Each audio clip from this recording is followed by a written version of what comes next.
question is that by reading Shastra and by learning from the Guru, you know about Krishna. And every Shastra says that in Kali Yuga, that ultimate goal is to chant Harinam and devotional service. So, what should be the balance between the chanting and reading of the Shastra? I know each feed on other, each inspires to do the other. If you read more, then you want to chant more. If you chant more, you want to read more. But what should we? Should one go for more scholarly situation, or should we be chanting more? Neither. You see, knowledge is not something which is scholastic. Why does it say, why does the scriptures say, or the acharyas say that chanting and knowledge,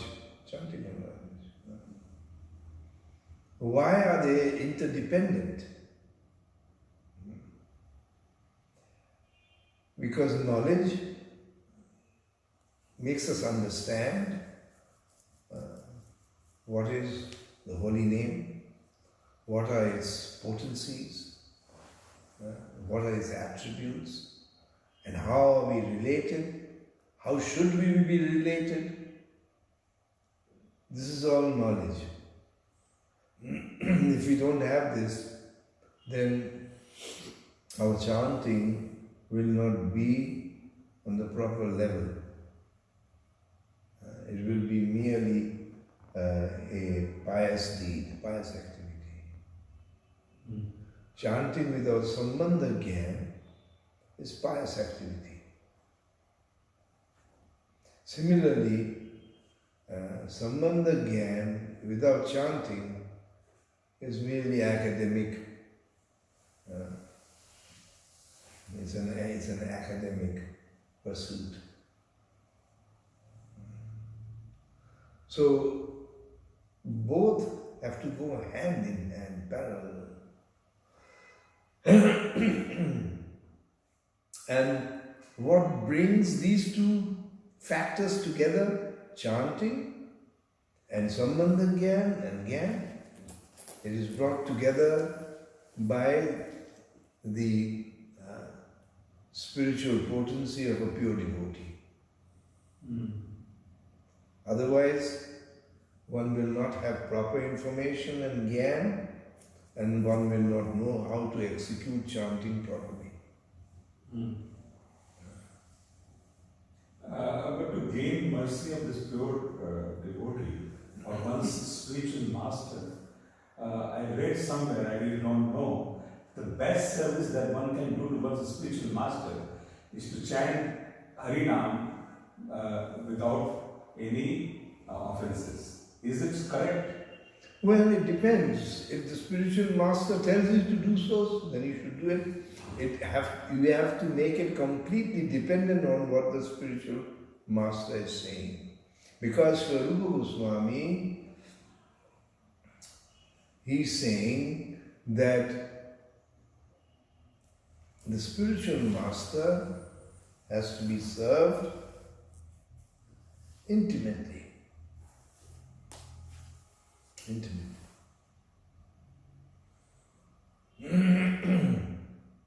Now, what is the meaning of intimate service? That has been explained by the Vishnu Chakravarti Thakur in the commentary, that if the spiritual master asks you to engage in a particular service and does not allow you enough time for chanting and hearing, then that is all right.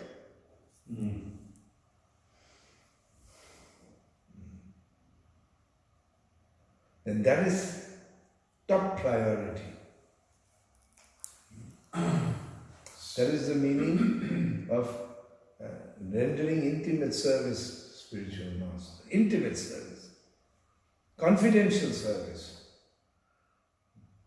But one who is not of that knowledge about this confidential service to the spiritual master, he will insist, no, I will chant, and not do anything else. Yeah. But that is also not understanding the position of a spiritual master. If someone, Yeah. then someone is not understanding the real position of the spiritual master if he thinks like that. Well, whatever it is, there is the difference between rendering service to spiritual master and intimate service to spiritual master. কি বলছিস? হ্যাঁ করে দে। Prabhuji, in a situation like mine, I have to follow what Prabhupada wants. I mean, he is my master. Yes. And to be specific, what instructions actually, how do I balance the study of shastras with devotion or chanting with devotion? What is my balance? Well, then you have to look at his life as example. See, what he has done, what he has himself, his activities, they are to be followed. So he chanted, he wrote books, he was preaching, going all over the world. But So we have to follow his example. Yeah, but then it is also mentioned, I just want to know it, because these are the questions which often crops in my mind, that each person has his own character. Everybody is different. And in that case, we very much need that instruction of a spiritual master, because he knows my heart, where do I stand. But it can be different for me or different for others. So what exactly is the thing for me then? But then you have to sincerely, ardently pray, fervently pray to Srila Prabhupada. And then you will get the answer. Yes. For sure. It does not necessarily have to come from him directly. He may speak to you through others. Yes, yes. Yes. That is the reason I'm approaching you. You tell me what to do. Because I often wonder how much shastra should I read, how much I should chant. The Shastras are to be, more than reading the Shastras, one should seek the opportunity to hear the Shastras. Because even if you read the commentaries, which are certainly transcendental, however, we are not always in a position to understand even the commentaries. Yes, yes. And once having not understood, it would be practically impossible to apply them also. Yeah. Because ultimately it's application. Yes. That's what it comes down to.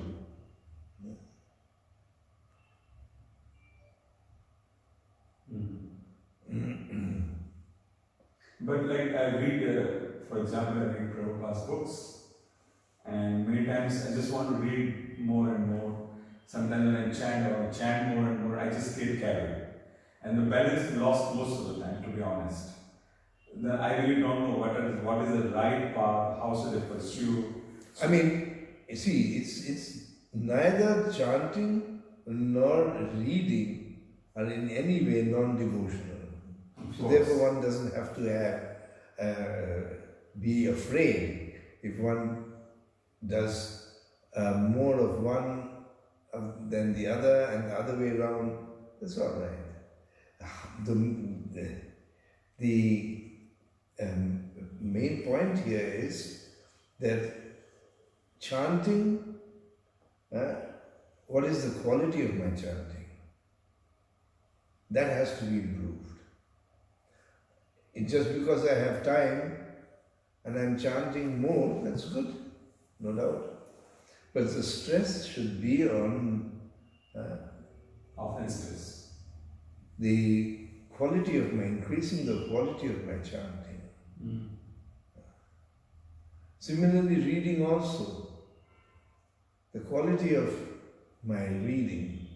Am I thinking thereafter about it? Am I trying to apply that into my, all these things? So it's actually, even when I'm not reading or even when I'm not chanting, I'm still engaged in devotional service, because the third is smaranam, which also has to be done. Shravanam, kirtanam, smaranam. Smaranam must be done. It is not optional. It's mandatory. Yeah. Yes. So, in this way we can keep engaged, and then, you see, Srila Narottam Das Thakur is singing that Divya Gyan Hriday Prakashito. It will manifest and it will guide you. The Chaitya Guru will guide you. Yeah. You simply have to have faith in that. So I should pray sincerely.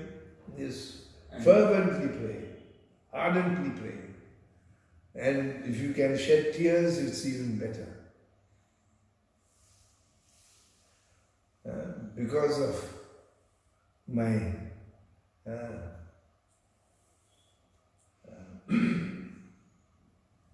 misfortune, I could not have your association. My misfortune. Yes. So one can have that kind of feeling.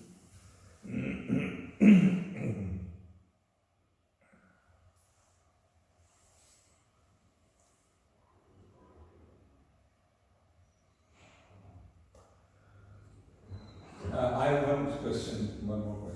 Srila Prabhupada in his lecture says that no matter how much you chant, if because of your conduct, even an ant is being made to suffer, then the chanting is not fruitful. Even an ant. So in our dealing with so many people, it may be like that is someone who may not be a devotee, but after all he is a part of Krishna being the soul. So my conduct may be causing some problem to somebody. How do I do that? Because I'm not perfect. Sometimes I lose my, my temperament is not maybe all the time perfect, or something happens. So what actually I do, because Prabhupada says that then the chanting is not effective. No. After all, it's a process. Each day, if we can make even a slight bit of progress, or even maintain the progress that I have made, that in itself is so it's a process. Sometimes we will also fall down, otherwise why should Krishna talk about falling down? Not only the Bhagavad Gita, in the Bhagavatam also. Yes. There's mentioned that we fall down. At any time we can fall down. Yes. Because Maya is much stronger than me. So if there is some aprarabdha, karma still there in my from past, then it may make me act in the most abominable manner.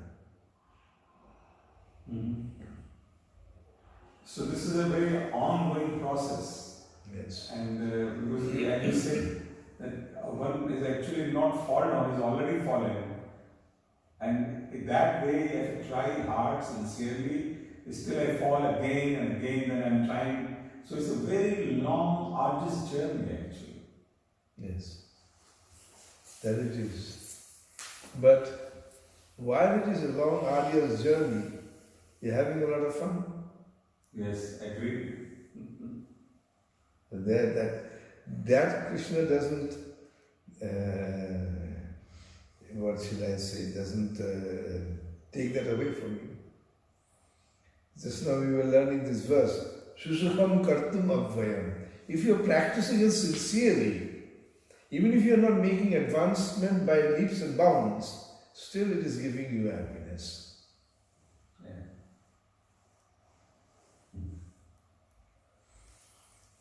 Gurudev, if, like, I feel we have material desires, I mean, not feel, I know we have material desires, and we do work towards fulfilling them still, because when you're living, especially Grihastha life or something, it's difficult to abandon them, and also it haunts you more. But if we can, is it true that if we can change the mode of activities or the mode of thinking much away from Tama and Raja and try and keep more Sattva, then the danger of falling down is lessened? Yes, that is there. But you never know when you will be made to fall down. Therefore, the strategy is not try to avoid a fall down, but the strategy is to develop a strong attachment to performing your devotional service. That should be our focus. And sometimes Krishna may test, the Guru may test. You never know. But if I remain fixed in devotional service, then the fall down doesn't count as a fall down.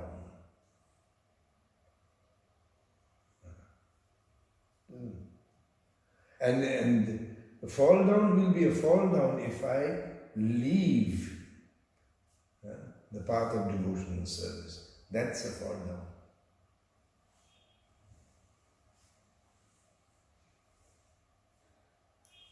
I have a question. In most of the cases, in our physical ailments, we get a signal that okay, I'm about to get a fever, then I have cough and cold.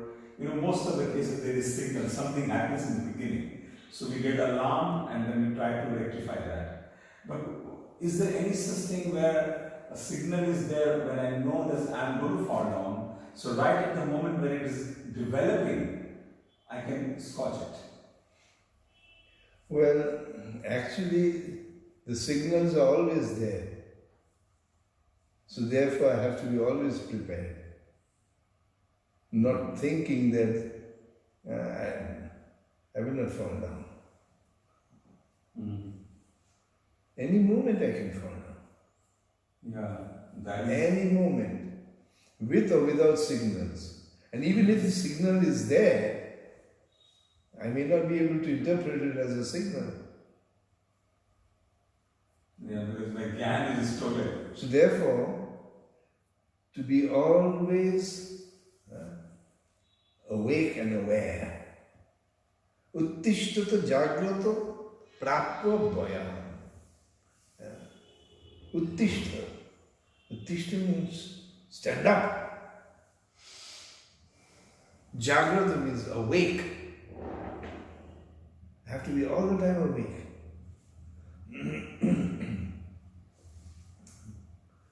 Prapya bhayam. And keep focus on the goal, prapya, what I have to achieve. Move towards it. Kuroshvadhara nishita durattaya. Remember that the path that you're treading now is on a razor's edge. Kuroshvadhara nishita durattaya. It's not so simple. But again, it is very simple. Whichever way you want to look at it. If you leave everything into the hands of the spiritual master and simply decide to follow him, no problem.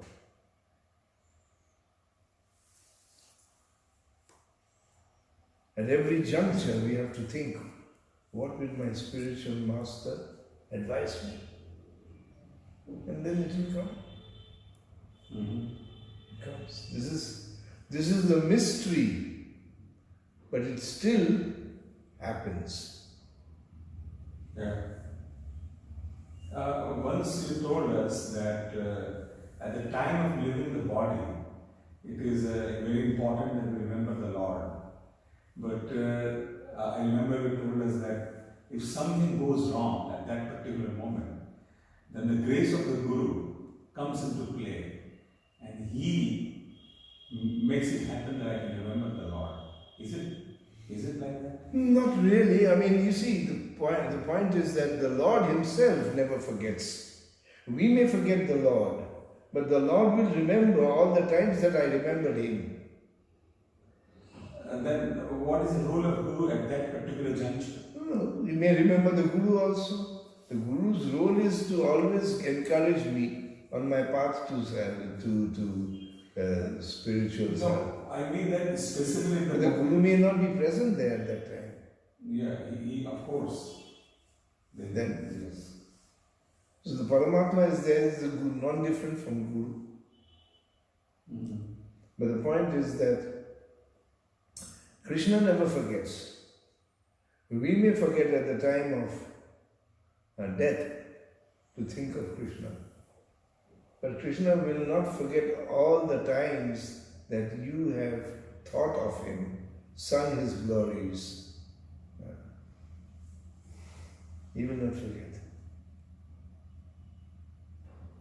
But this question has a reason that most of the time my mother, she just keeps saying Prabhupada, Prabhupada. And then she also said, Prabhupada, when I leave my body, you please make sure that I remember the Lord. So I said, yes, Prabhupada will help you. Yes, of course. Yeah. Definitely.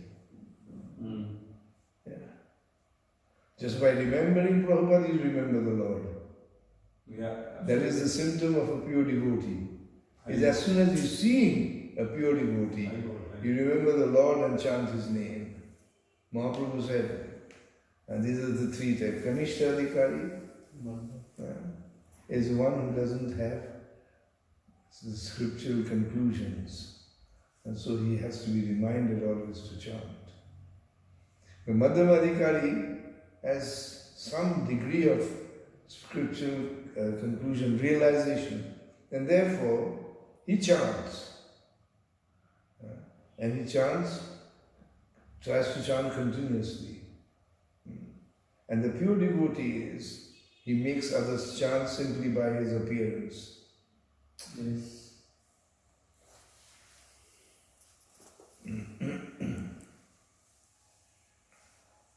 Today is Sunday. Can I have one more question? You can have many questions. Time. Time permitting. That's the reason I'm taking a permission. Many people say the Gayatri mantra can be chanted in public. Many people say no, it should be given by the Guru to the disciple and only that can be done in his privacy. What is the fact? What is the right path? The Gayatri mantra never should be chanted loudly. Public or in private. The Gayatri mantra is not meant for loud chanting. Satyam param dhimahi. Dhimahi means I meditate. So what is the meaning of meditate? You meditate by shouting loudly, singing. Not the meaning of meditation. Can anyone who is not initiated? That is then the secondary point. The first point is that it first has to meditate. Secondly, one has to be initiated into Gayatri to get its full potency. Okay. And those people who are chanting Gayatri loudly without initiation, what is? I mean, they are not getting anything out of it. That's all. So why is that? Because this is to be meditated upon. And one has to also understand what is the meaning of Gayatri. Okay. So unless we receive the mantra from the Guru, who will make me understand what is the underlying meaning of the mantra? Yes.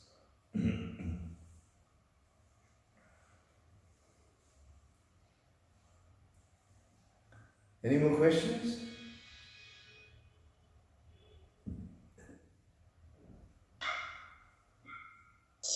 Good. Yeah. In Bhagavad it was spoken about Yes, Yeah. yes. And I would like to ask you, what does it mean to be more humble than grass? It was spoken about, but I didn't get it. Yes. More humble than a grass means, you see, the grass is lying on the field, and people are just walking on the grass without even considering.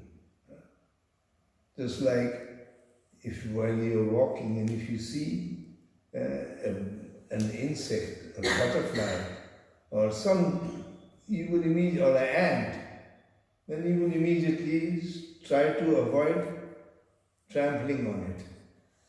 Just like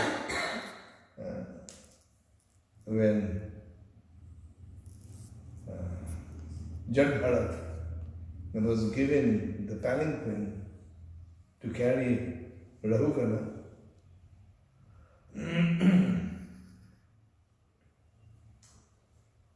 he was looking down when he was walking and there were ants. So he tried to avoid, and the palanquin was swaying. So the king became upset. So why is there so much of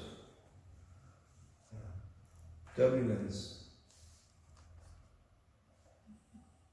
But when you're walking on grass, you don't consider that I'm walking on grass, I should be careful not to trample it.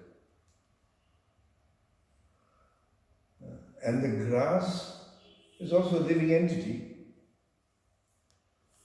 but has very little false ego. It doesn't resist. And then it springs back again. It's trampled. And then once you've gone by, it again comes up. So the example that Chaitanya Mahaprabhu gave, that more humble than a blade of grass, is that the ego is so minimal in a grass, but we don't have to be like, we should not be like the grass, we should be even humbler than the grass. It says, more humble than a blade of grass. Not as humble as a blade of grass. Mahaprabhu didn't say that. Mahaprabhu said, humbler than a blade of grass. So, to find a comparison as to who is the humblest in this material world, and very easily to be found, grass was the first choice and the best choice also, to give this example of humility. Do you understand? Yeah, but my question is this class conscious about his humility? Is this conscious about to be servant? Well, you pick up what you can do is you take up a piece of grass and you can ask this question. Yeah, I think, the grass will say yes. I mean, what sort of question is that? How can a grass be conscious of its humility? Tell me. When human beings are not conscious of their humility, how a grass will be conscious of their humility? No way. No way. The level of grass consciousness is extremely restricted. There are 5 levels of consciousness, and the consciousness of a grass or an insect are so remote, so much in a unmanifest form that, for example, All living entities have 4 functions: eating, sleeping, mating, and defending. Now, the grass does not even know any one of these 4, it just happens. It's not a conscious thing.